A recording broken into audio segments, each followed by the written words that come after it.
Hello, everybody, and welcome to another episode of React Roundup. I'm your host, Dave Zadeh, and we're joined by our panelists. Today, we have Leslie Conewine. Hey, y'all. We've got Lucas Reyes. Hello, everybody. And Thomas Alott. Hello. And as a guest today, we have Farzad, and he's here to talk to us a bit about representing components as systems and state charts and all that kind of fun stuff. So welcome to the show, Farzad. Thank you. Hello, everyone.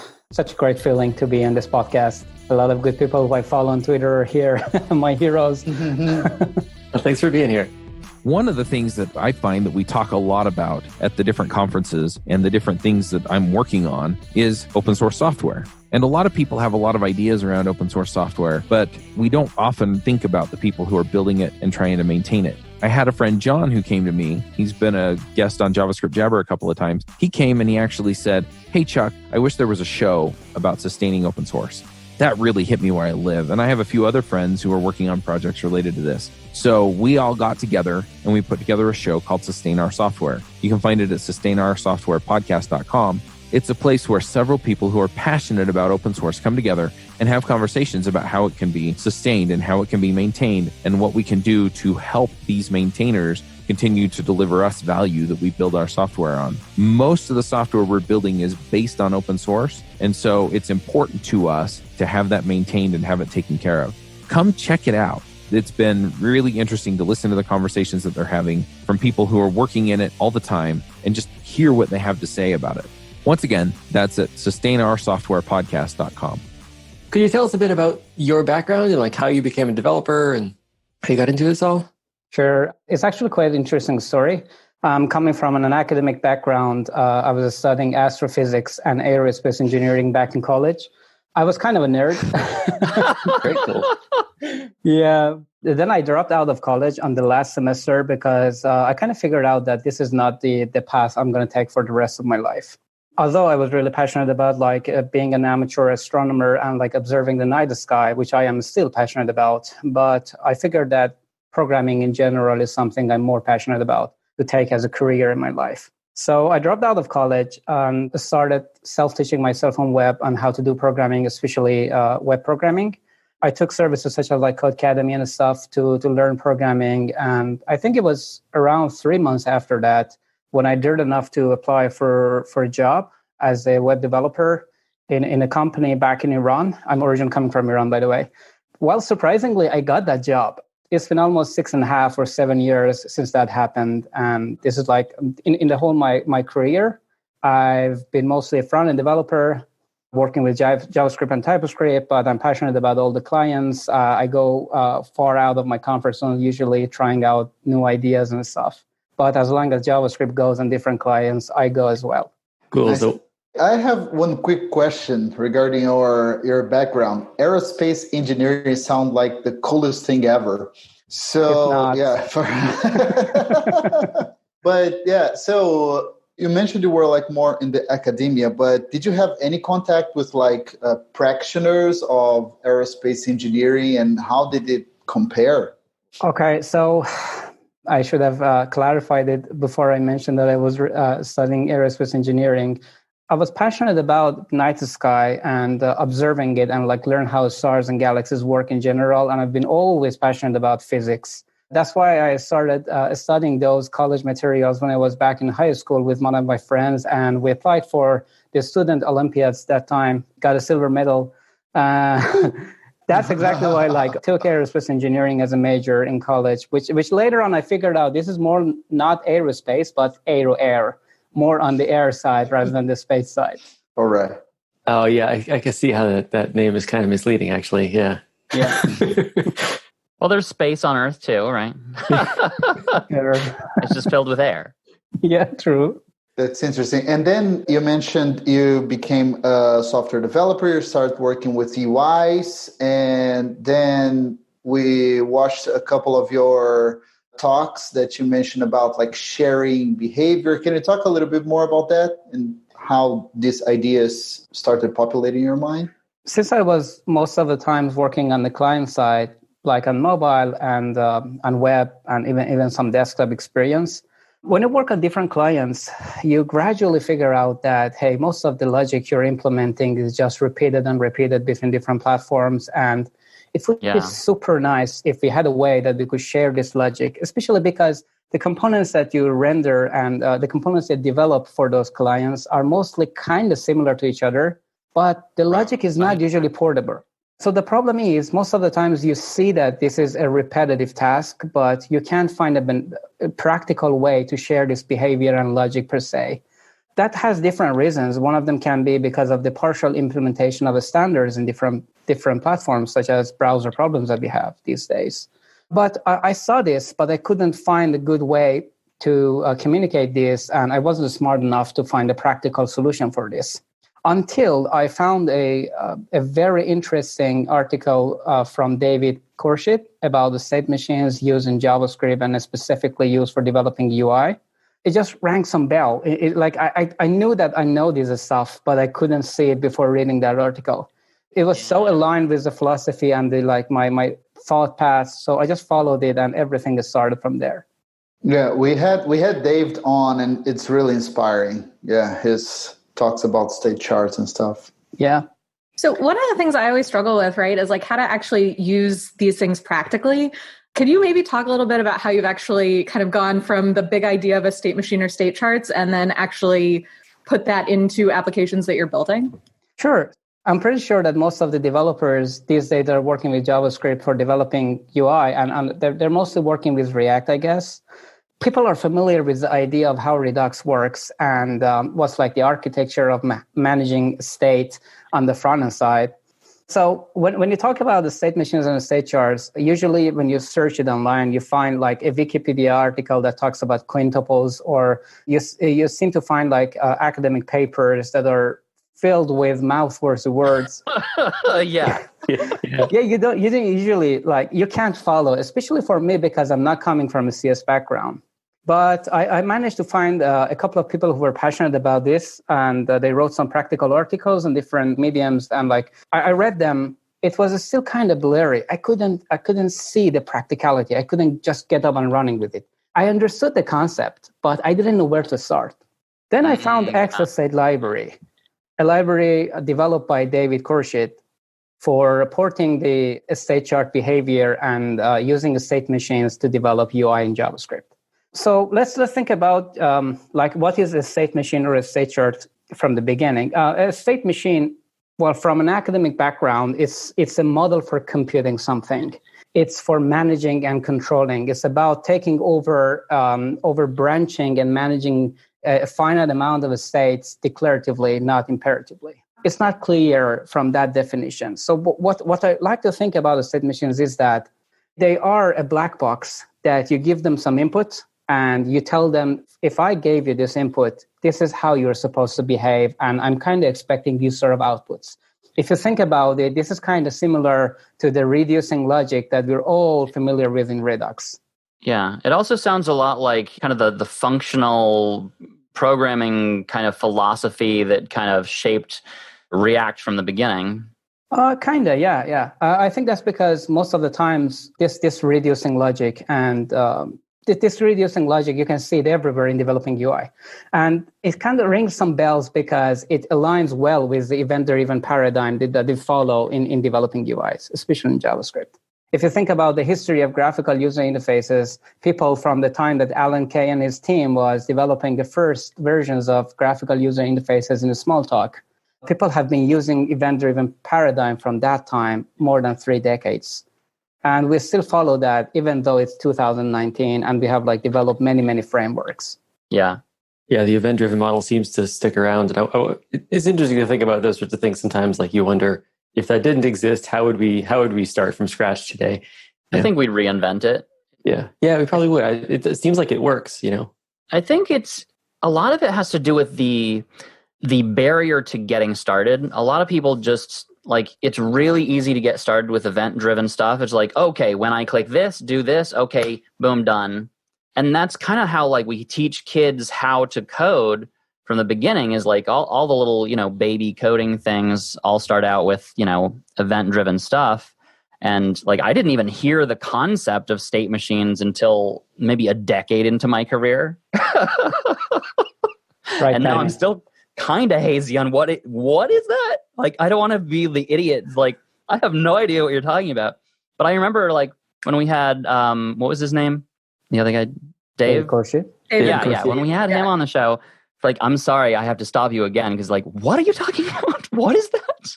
And he like kind of stepped it through. It's like, one of the things he said is, okay, take your regular React application, find all of your event handlers, take the logic out of that and put it in one centralized place. I'm like, wait, what? It was just such a huge concept of being able to reuse things on that kind of level. If you don't mind, I want to correct it a bit. It's not specifically about reusing or sharing. That comes as a side effect. But the main concept is about how you declaratively be able to communicate a certain behavior. I would like to think about it. The concept of a state machines might sound really, really, crazy at first. But when you get to see the point, you will feel that this has been always with you in your career. You have been developing and coding with it all the time. You just didn't figure out that's the name of it. Think about you can just go out of programming in general. You can just think about how you teach something to someone else. For example, take your kid as an example. You want to teach him how to play baseball or play something with a ball. You say that, hey kid, look at me. I'm going to throw this ball, and once I threw this, you have to follow it and catch it and fetch it. This is event driven. This is event and action. And there is a reason also for that, because I believe that the whole nature around us is actually working based on that paradigm. This is exactly why we followed that once we wanted to, the way that we wanted to develop graphical user interfaces. If you read the history, it's all about how we simulate the nature, how we simulate something that already makes sense, that doesn't have a learning path with it. We already know how to work with each other and how to talk to each other. Why not just make the machine do that too? Why not see the impact? This is the impression behind why people even came up with the idea of graphical user interfaces, because before that we had text-based user interfaces, command lines. Well, text is graphics, technically. So really, I don't know, this idea seems like it's actually more about how we think about it to start, and that it actually might be a little bit more natural of a progression to think about things kind of from the state chart perspective first before you're even getting into code. Does that ring a bell for anyone else? Yeah, it's like the kind of the whiteboard model. It's like, okay, how do we... I remember distinctly, one of the best parts of my career when I was working actually in the office with somebody. Yeah, I know, remote development isn't always perfect. And just grabbing a guy, going to a whiteboard and just okay, let's just talk it out and draw the bubbles and draw the noodles between the things. How is it going to work?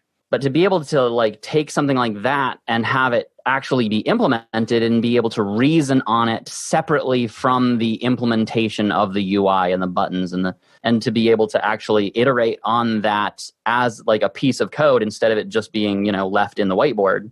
That would really help with onboarding and communication and just clarity of you could immediately see, oh, there's obviously a bug there because this noodle doesn't connect to this box or whatever.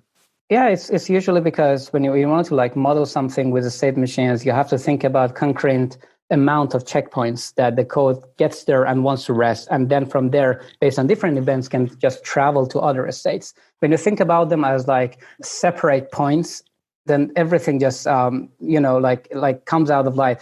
Something usually when you think imperatively, you're thinking time-based. You go from a timeline. Okay, the user starts my page from here. I render these, then I fetch these added to the list. I show them. There is a timeline. I know that we have to consider time as a dimension while we're programming as a lifetime of the software, but this doesn't necessarily have to be the thinking model that we follow while we want to develop a model. Mm-hmm. I'm not even sure if that even makes sense. Yeah, I understand what you're saying. And another thing that I think it's makes state charts more practical to think. One thing that also sparked me was the question, how different is it from pure React programming, right? When we manage a state in a component in React, we're thinking about different states, right? This .set state or the set state from the hook, you're giving the next state and we're rendering it.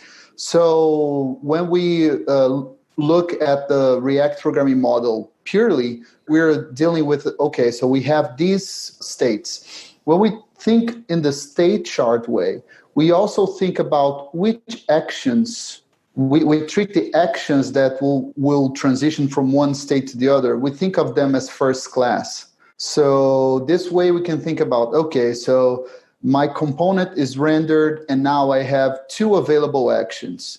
This action will bring me to a new state. This other action I'll keep in the same state. So this is the way, I think this is the most practical way to start thinking about it. Is like when you treat not only your static states as first-class citizens, but also the transition between them. And that's why I think most of the bugs disappear when you start thinking about that, even if you are not using libraries, because some actions are not possible to be done in some states, and then you don't even implement it. So this is the kind of thing that I believe is the first way of thinking about a better UI is like, okay, so let's not only think about the static states, let's also think about the transition between them. Which actions? Because all that logic's in there. I mean, it's all in your code. It's just hidden. And, somebody new coming on the team, it's going to take time and energy to discover all the different paths throughout the logic and transitions between states. And because you have to read the code. It's not right? laid out as states. You have to read through and be like, okay, if this thing happens, like you might have like a literal if block or false to set state or whatever, and you've got to build this state chart in your head versus like having it all explicit, and you're forced to figure out like, okay, well, if I want to get here, I need a line that goes from state A to state B, and so how do I implement that? Versus like, well, I have this UI right now, and I want to get to something over there, and I'm just going to add a set state call or whatever. That's it. Imagine a map of the United States that only has the cities and the towns and no roads. It just assumes everybody will just figure out how to get there. Teleportation, whatever. Yeah, if you implement a map as a series of instructions, like as a bulleted list, go to this place and draw a town, and then go over here and draw a town, and then go over here and draw a road. If you want to figure out how to get from town A to town B, that's going to be really hard to figure out, like to plot out all the things. It also seems like it'd be easier to test an application that's built this way, right? Yeah. Like if you have that declarative, like straightforward state chart, state machine, testing that becomes a little bit more straightforward. It's actually, you can abstract that away and let the machine test itself. See, now you're just talking Very crazy cool. talk. That's very cool. So that would be interesting. So I want to dig into that a little bit. Like, how would the machine know what to do with your states? Does it just check that all the states are valid, or? When you're modeling, you have to define the behavior in a way that you map your states with the events that the machine will accept when it's residing in that state, and what are the set of side effects that need to run when you're transitioning from one to another. So once everything is defined in the construction time and not on the runtime, and everything is like explicit up front, the machine just transitions between those states and acts as kind of like a firewall that rejects whatever that is invalid. It's like a whitelisting of mapping of states and events. Okay. Interesting. You just let it look at all the possible actions and just start going? Is that? That's actually how it works, yeah. So you define the path, and whatever that is whitelisted when you're in that in the points on that path that are the states, and the machine will just take care of it for you. I think it's a good point where we I kind of like realize that we're using two different terms, state machines and state charts. If you want, we can also clarify on the difference of those because they are different. Would help. Yeah, let's do that. Yeah. So a state machine is basically defining a finite set of states and defining that what are those events that the machine can take and respond to while transitioning from state A to B. But this will soon hit a problem, and that's called a state explosion, because when you want to model something in finite state machines, you have to find finite amount of states, and not everything can be modeled based on those. Things like animating, for instance, or things like volume on a volume manager, as my example in the talk. Things that are not concrete per se, things that you know the range, but you can't just find the concrete points. That's why if you want to model something with state machines, it gets a bit impractical and won't scale well. It will soon like have 100 or 200 different states in a real world UI that you will soon like figure out this is even harder than the imperative code. Because of the history, David Harrell, who brought up the idea of the state charts, and he like invented this term. He was kind of developing a user interface for the avionics system in Israel. And since it was a mission critical project and the pilots' lives were at stake, they figured out that they can't just do it with pure code. So they followed the state machines, but they realized that the state machines have problems if they want to model this. So they worked on something called the state charts. And how they're different? Well, state charts bring the idea of extended state, or basically the context, or put into simple words, they're the data that you need to hold and reason based on those. So something as, what's the current volume of this video? Or what's the amount of water that is right now in this glass, if you want to animate it, for instance. They also bring different structures. Not everything can be flattened in UI. Things should happen sometimes when other things have already happened. Something like a traffic light. You want the pedestrian traffic light to operate only when the other traffic light, the parent one, is in a certain state, isn't like the red state. Yeah. They bring hierarchy. But some other things can happen at the same time, but you don't find a good way to do that with pure final state machines. Things can happen in parallel. Things like a file manager that can have a download file list and an upload file list. You should be able to operate both of them at the same time. And also there are other types of machines that these bring. And there are like some other things, such as, because with pure final state machines, if you want to conditionally do something, you don't have a native way to support guarding. The branching thing that we do everywhere, if the app is in current state, do this, otherwise go to this state, conditionally branching. So to support that, they have a concept called guarding. Also, they have support for entry actions and exit actions, because if you don't have support for entry and exit, then you have to define another state node, which is kind of impractical in practice. Yeah, I remember Dave was talking about that. It's kind of like being able to define the side effects within the state transitions themselves. So like a new thing in React is the use effect hook, which has been really great for being able to make side effects reusable, but they're still tied to the UI. But a lot of side effects shouldn't be tied to the UI. They should be tied to the state and state transitions, specifically entering and exiting states. Exactly. Yeah, being able to be explicit about that and to be able to reason on that in a system that's separate from whatever your random implementation of the actual UI and divs and spans and CSS seems like an obvious good thing. It is actually, because in theory, your machine is just a definition. It's a declarative model of how something is supposed to behave, not how it's supposed to behave, not how it's supposed to run or execute. So you can push this execution to the application. You know that, for instance, if the user is downloading a file, you can define it in the machine that, hey, if the download is like in the 100% state right now, show this button or like somehow notify the user that the download is done. But you don't know how it's going to be technically implemented. You want to abstract the implementation detail away. So you just define it in the machine that, hey, notify user that download is done, and you delegate this to the implementation, whatever that is. Sometimes you want to just use window.alert, but sometimes you want to report analytics, but sometimes else you want to like develop a specific notification system for that, something really fancy. Yeah, so this is where you got into in your talk a bit, where you can reuse the logic part, and then the UI almost is just an implementation detail at that point. You can implement whatever UI you want. Exactly. Could you talk a little bit about, I guess, practical examples of where you could use this logic and maybe how you'd work it into different frameworks, that kind of thing? Sure. For instance, React has been developed in a way that they carry a core functionality and they let the rendering delegated to the platform. That's why we have we see a lot of similarities between React code base and React Native code base. And this is actually quite productive for developers because you can port the implementation. But porting the implementation might not be really practical in practice.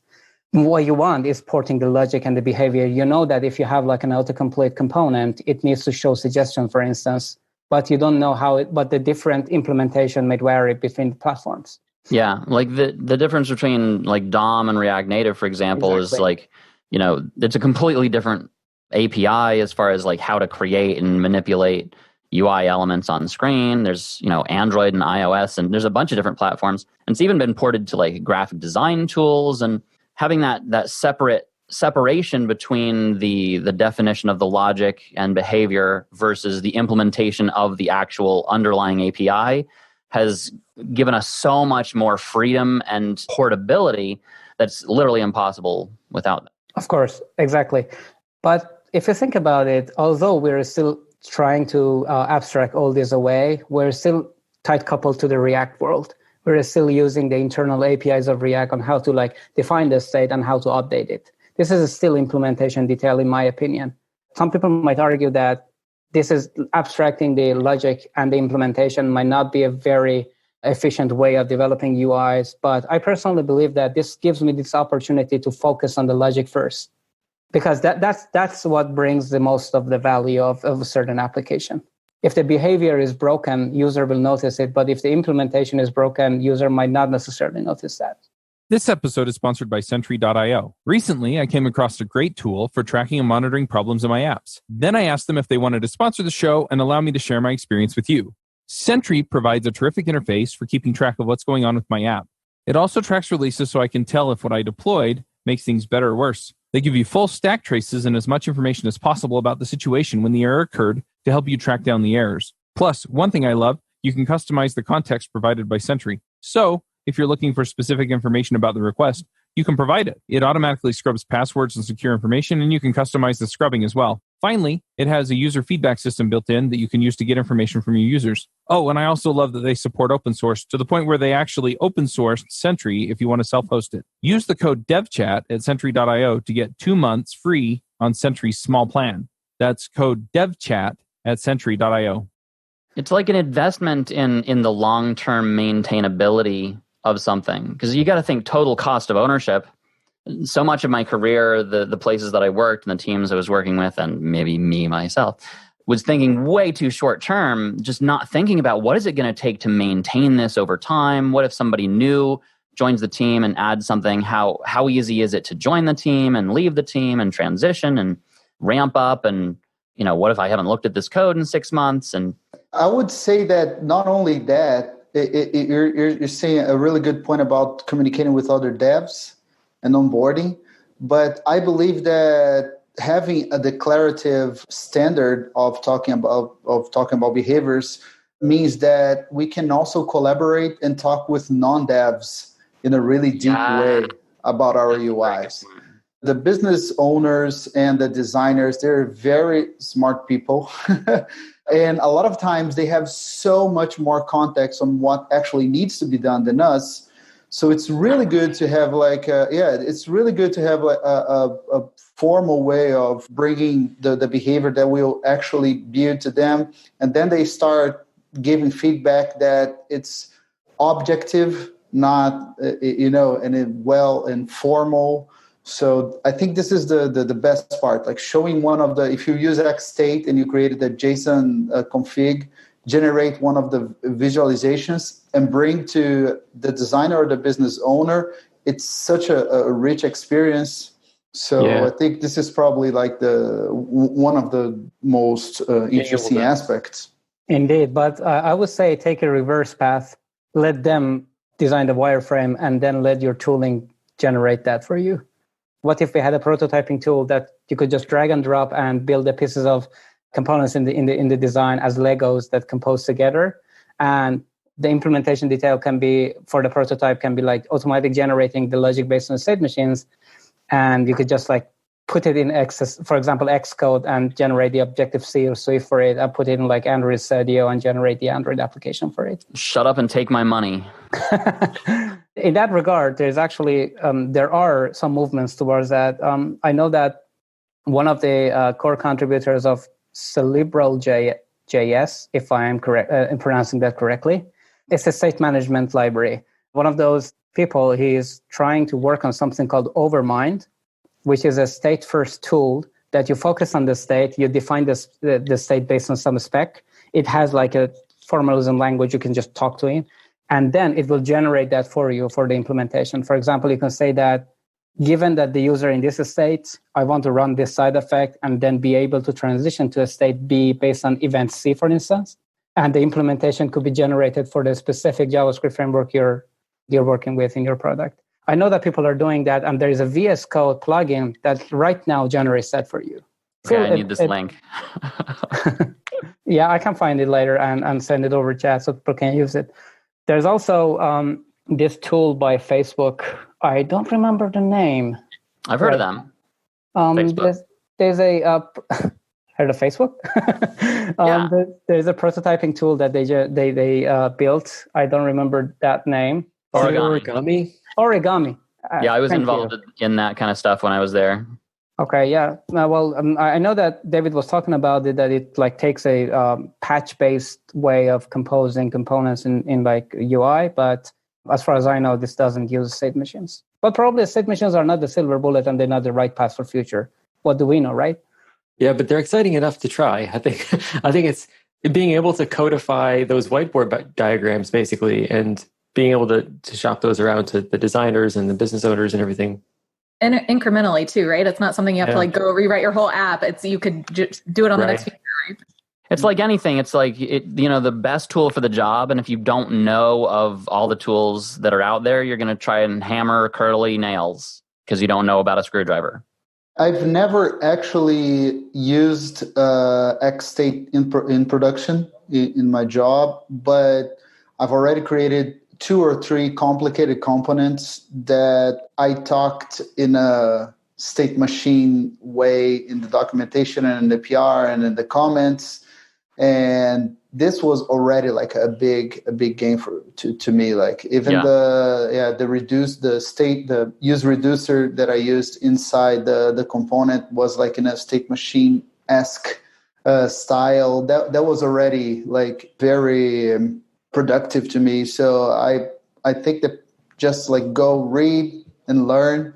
So now I have one question. We talked about maybe it's not the silver bullet. Have you ever encountered a situation where you were like, I think it's not helping on this? Of course. Yeah, of course. For me, I felt that a lot of times. It's quite hard to get up and running with the state machines just because we kind of lack of skills in modeling. People who are coming from the world of domain modeling in different languages, they might have a really easy time to get into this. But me, for example, I'm coming from the world of imperative jQuery, then coming to React. But then after that, thinking about how the UI is going to behave before implementing, that sounded really crazy. So one of the blockers of using this can be myself as a developer and my knowledge in modeling. And to be able to see everything and predict everything at once before even writing one line of code. And sometimes the business is limited. You don't know all the spec. Most of the times that the startups are developing products, they don't know everything about tomorrow. Some of them actually take this strategy and work based on whatever you can design today. So sometimes we don't know what we're going to design and we can just foresee it today. That's a bit problematic because if you have frequently changing code, then it can be a bit annoying to change that all because the way that the state machines work is that one change can affect everything. Another thing can be just some problems are even too easy to be modeled by that because that the state machine modeling can be an overkill. But sometimes things are super complicated and they cannot just be modeled easily in the state machines. It's kind of a death by 1,000 cuts, or the boiling frog thing. Like the temperature goes up so slowly, you don't realize it until, oh crap, let's rewrite it all with a state machine. Well, too late. Yeah, true. Yeah. Lucas was talking about developing with state charts, how makes it is really easy and like you see everything up front. I once used it we're kind of abusing the pre-push hook in my current project at work because for some limitations, we can't afford CI, not financially, but like technically. So we kind of abuse the pre-push hook to check all the quality of the code and linting and formatting and stuff. We had to run that in Node.js, and managing child process for doing everything in parallel in Node.js can be super, super complicated. We tackled that using state charts, and everything just worked, man. I want more information.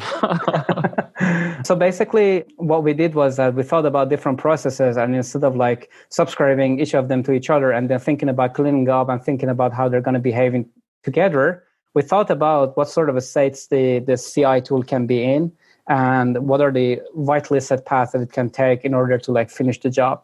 And soon we found out that since the subscription can be internally modeled by the library that we're using, when you just go out from a state, the child process is going to be cleaned automatically. Ooh, this is like super helpful if you're working in an event-driven system that you have a lot of subscriptions everywhere and you have to somehow spread the business logic in different event listeners. it still gets really frustrating. So when you see everything up front, it kind of feels good. It almost feels like this whole thing is the major value that I'm getting out of it is just kind of forcing me to dedicate time thinking and organizing my thoughts, and then building up a thing that's not just thrown away, that's actually maintained over a while. So it's much easier to think. So you end up spending more time thinking, because what I naturally want to do is just start coding, like hit the keyboard as fast as I can, and then throw it away and start over. But if I just take some time to step away from the computer, like draw out some squiggles on paper, actually paper, or think at all, yeah, it helps.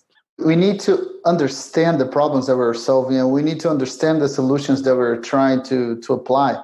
Like programming has this really interesting property of being a purely intellectual activity, right? We don't need to like create and hone any skills, and we don't need to be prepared physically. It's all in our mind. It's all intellectually. So it's all about, if we can understand every piece of the system that we are implementing, we can implement the system, right? So it's only a matter of like knowing a little bit like the code here and there.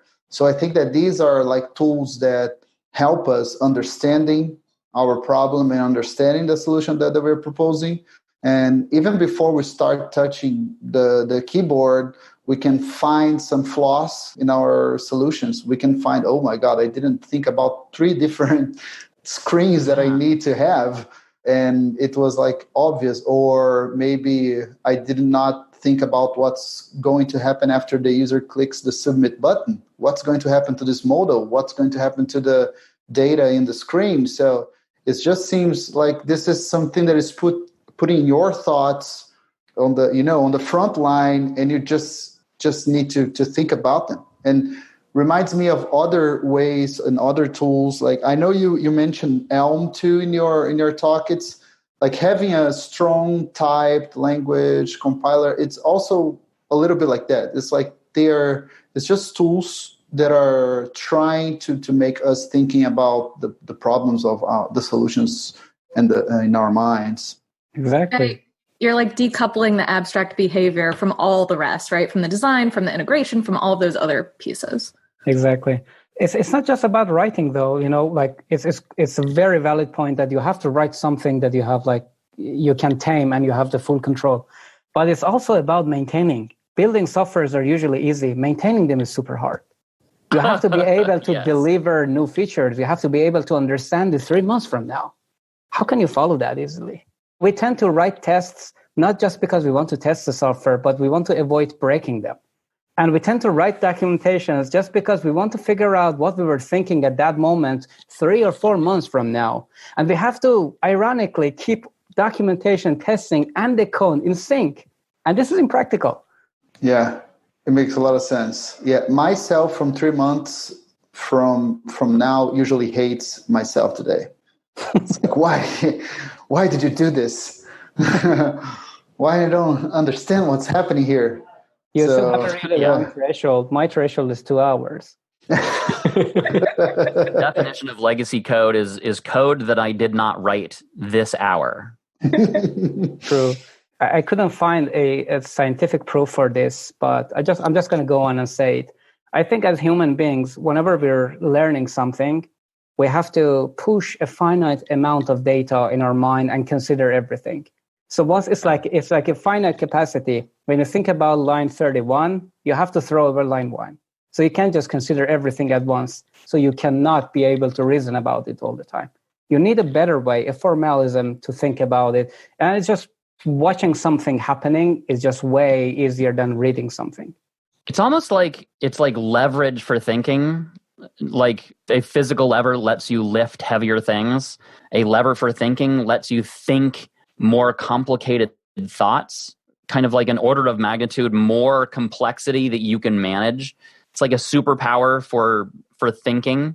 The higher bandwidth way of representing something, I guess, right? Like I guess it's the picture is worth 1,000 words idea. Like you have this thing that's easy to understand visually that would take a lot more that maybe there's a ton of different ways to explain the same thing in words. It's about using your own memory to think about something that matters rather than thinking about transitions that you just have to like read again and understand. You have to remember what you were fetching and what was the interface of the data you were fetching, but it can be just an arrow in an image. You don't have to remember that and use your own resource for that. Right. Yeah, there is some sort of scientific thing about how many things you can keep in your head at the same time. I know I've heard studies about that, Science. We're not doing good at things that have the dimension of time. We're not doing good at things that are not synchronous. We usually think about things as parsing something from top to bottom. But at the moment that something gets asynchronous and something goes into another dimension, we just get frustrated. Yeah. It is quite hard for human brain to consider parallel things or things that can happen in the background. Yeah. And then I've been kind of learning about learning modalities lately. There's like 8 different styles of learning, and there's like, it's complicated. But like a lot of people are like visual learners. They need to be able to kind of generate the visualizations in their head in order to understand. Other people are like audio oriented. And then some people learn like more physicality style. So if you can combine these things, if you can think about things and reason on things in a way that kind of fits the modality that your brain works best, it's like you get an acceleration, like you can go 10 times faster. Imagine the integration of state charts with 3D printers. Is that what you're talking about? Maybe. For the...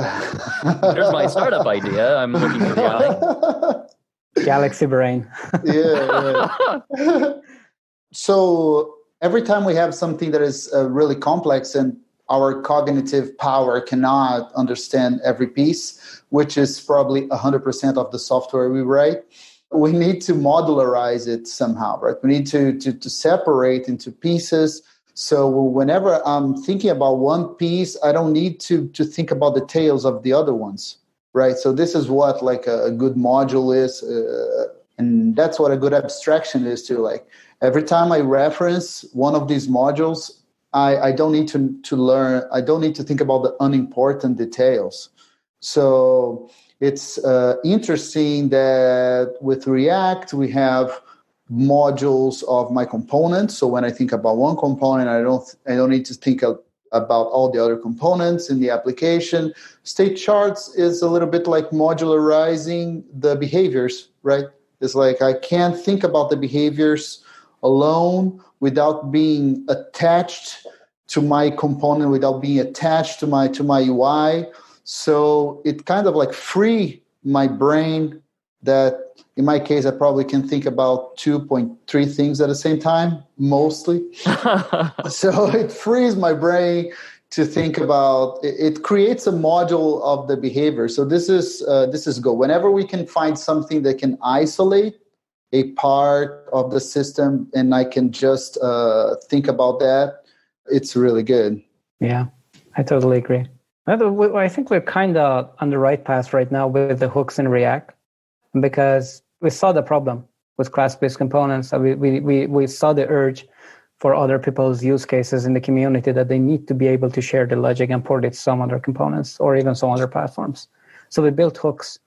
But personally, my experience is that hooks are also a bit hard to scale in certain use cases. I think that's true for all the solutions and abstractions that we have in software. Yeah, it's very much like more of an atomic level of reusability, but I think I've seen some people try to use it for much, much higher level things, and I don't think it scales that high. Yeah, true.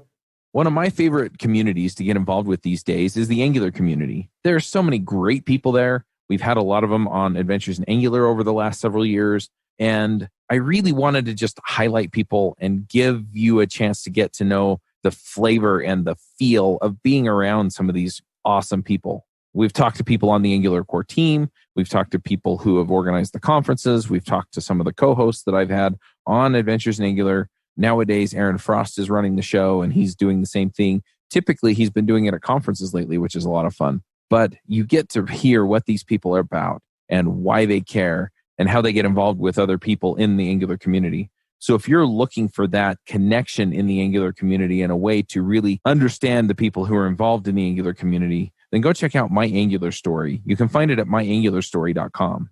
Maybe now's a good time to go to picks. I can kick it off. So my pick for this week is a GitHub repo called Reverse Interview that I saw on Hacker News. It is like questions to ask a company during an interview. So it's a whole list of things that you can kind of probe them on. Nice. Yeah, it's a good long list about the company, the business, remote work, office work, PTO, how the team works, all this kind of stuff. So pretty cool. Let's move on to Leslie. Have any picks this week? Yeah, so I was at React Rally just a couple of weeks ago. It was August, I think, 22nd.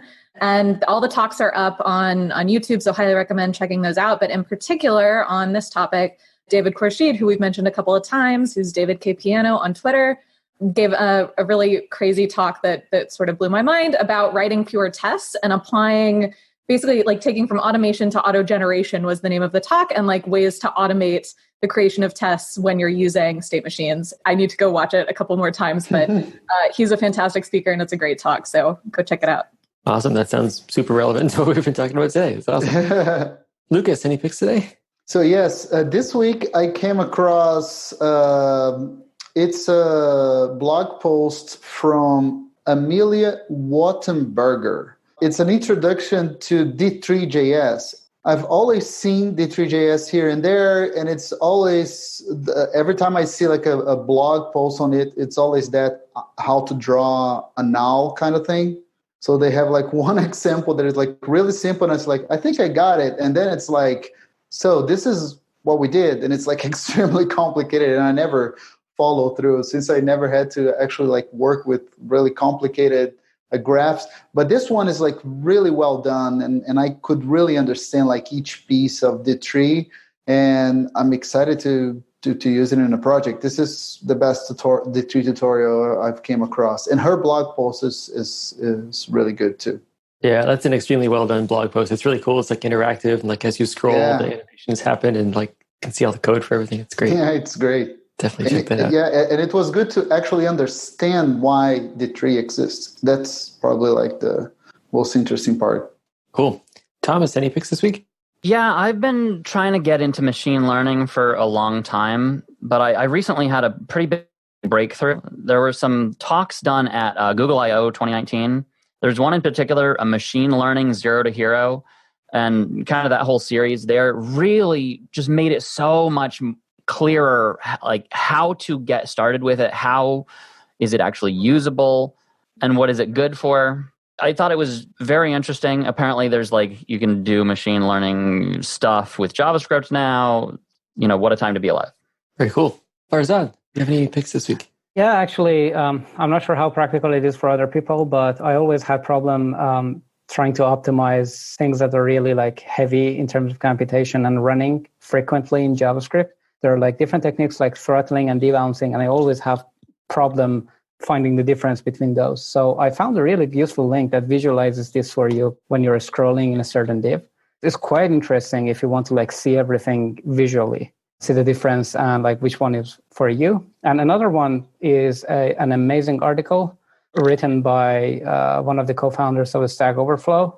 It's called "Don't Let Architecture Astronauts Scare You." It's about how far people can go on top of the ladder of abstraction and how we should be like aware of these problems. He calls them architecture astronauts. It's a really nice read. Awesome, thanks. Yeah, Joel and Software has got a ton of good posts on there too. Yeah, that visualization tool is really cool because I could never remember the difference between those things. It's very cool. This is awesome. Nice. Awesome. Amazing. Well, I guess that about wraps up this episode of React Roundup. Farzad, thanks for being on the show. This was great. Thanks for having me over. Yeah, totally. Yes. And until next week, talk to you later. Bye-bye, everyone. Bye-bye. Bandwidth for this segment is provided by CacheFly, the world's fastest CDN. Deliver your content fast with CacheFly. Visit CacheFly.com to learn more.